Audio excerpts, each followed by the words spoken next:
चंद रोज़ पहले कुछ पंक्तियाँ लिखी थी, तो अपनी कविता की जो शुरुआत है मैं इन्हीं 2 पंक्तियों के साथ करना चाहूँगा, क्योंकि मुझे लगता है कि आज की जो मेरी कविता है शायद इन्हीं 2 पंक्तियों से निकली है।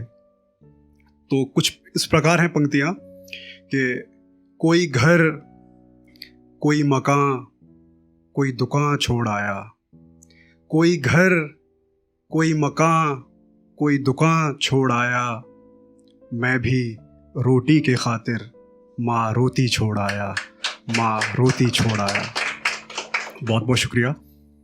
तो ये जो कविता है आज उसका शीर्षक है यादों की पोटली मेरा गांव। हम में से तमाम लोग ऐसे होंगे जो गांव से ताल्लुक़ रखते होंगे, तो कोई अच्छी तालीम हासिल करने के लिए, कोई अच्छा रोज़गार पाने के लिए, कोई अपने अधूरे ख्वाब ख्वाहिश मुकम्मल करने के लिए शहरों में आ गया और फिर वक्त के साथ वो शहर का ही होके रह गया, उसको कभी वापस अपने गांव जाने का मौका ही नहीं मिल पाया। तो ज़रा आप सोचिए कि एक ऐसा बंदा जो एक लंबे अरसे से शहर में हो, 10-15 साल बीत जाएं, और वही बंदा जब अपने गांव वापस जाएगा तो वो मंज़र कैसा होगा, कितना भावात्मक होगा, और बहुत सारी चीज़ें बदल चुकी होंगी। बहुत सारे ऐसे बच्चे होंगे जो आपको पहचानते नहीं होंगे, कुछ ऐसे बुज़ुर्ग होंगे जिनका स्वर्गवास हो गया होगा। तो वो मंज़र कैसा रहा होगा, उसी पे मैंने कुछ लिखा है। थी टूटी पार्टी, थी टूटी पार्टी जर्जर खाट, थी टूटी पार्टी जर्जर खाट, बस कोई बुनने वाला नहीं था। थी टूटी पार्टी जर्जर खाट, बस कोई बुनने वाला नहीं था। घर में वीरानियां तो थीं, पर कोई सुनने वाला नहीं था, कोई सुनने वाला नहीं था। बहुत बहुत शुक्रिया। मैं लंबे अरसे के बाद गया था, मैं लंबे अरसे के बाद गया था, पर वहाँ तो हर एक चेहरा नया था, कोई मुझे पहचानने वाला नहीं था। मैं लंबे अरसे के बाद गया था, पर वहाँ तो हर एक चेहरा नया था। कुंडी खुली थी, दरवाजे खुले थे। मेरे घर की जो कुंडी थी, दरवाजे सब खुले पड़े थे।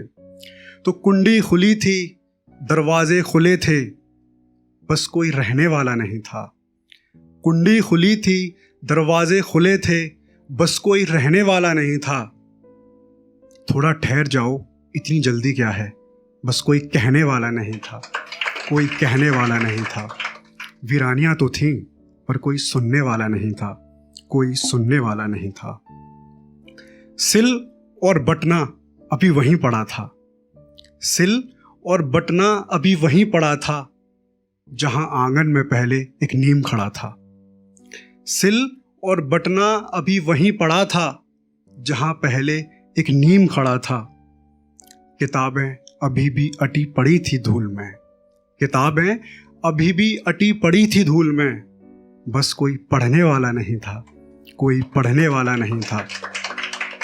इतनी जल्दी क्या है, थोड़ा रुक जाओ, कोई जिद पर अड़ने वाला नहीं था, कोई अड़ने वाला नहीं था।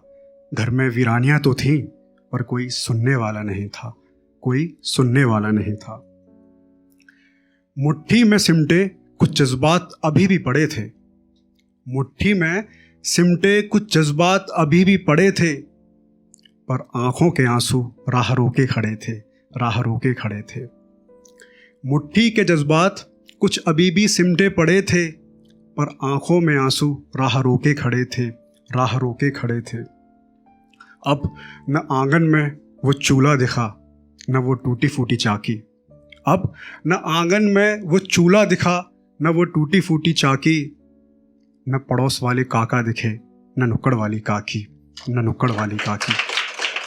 उनका स्वर्गवास हो गया था। तो न आंगन में वो चूल्हा दिखा, न वो टूटी फूटी चाकी, न वो नुक्कड़ वाले काका, न पड़ोस वाली काकी, न पड़ोस वाली काकी। मेरा रसूख तो बहुत था, मैंने रुपया पैसा शहर में जाके बहुत कमा लिया, तो मेरा रसूख तो बहुत था, पर बस एक कमी थी। मेरा रसूख तो बहुत था, पर बस एक कमी थी कि अब मेरी गलतियों पर कोई बरसने वाला नहीं था, कोई बरसने वाला नहीं था। काले काले बादल तो थे, काले काले बादल तो थे, पर अब कोई भीगने को तरसने वाला नहीं था, तरसने वाला नहीं था। वीरानियां तो थीं, पर अब कोई सुनने वाला नहीं था, कोई सुनने वाला नहीं था। यादों की पोटली ने उस अतीत के धूमिल पन्ने पर एक उंगली तो रख दी। यादों की पोटली ने उस अतीत के धूमिल पन्ने पर एक उंगली तो रख दी, पर उस उंगली को कोई पकड़ने वाला नहीं था, कोई पकड़ने वाला नहीं था।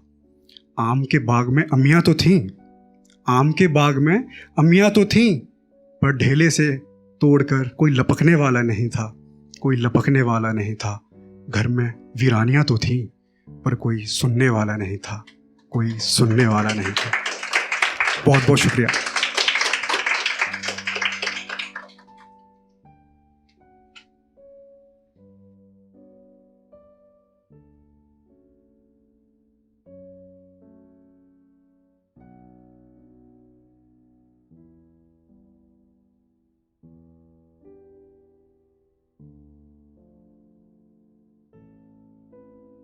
बेहतरीन नज़्मों और गज़लों के लिए सब्सक्राइब करें द सोशल हाउस को।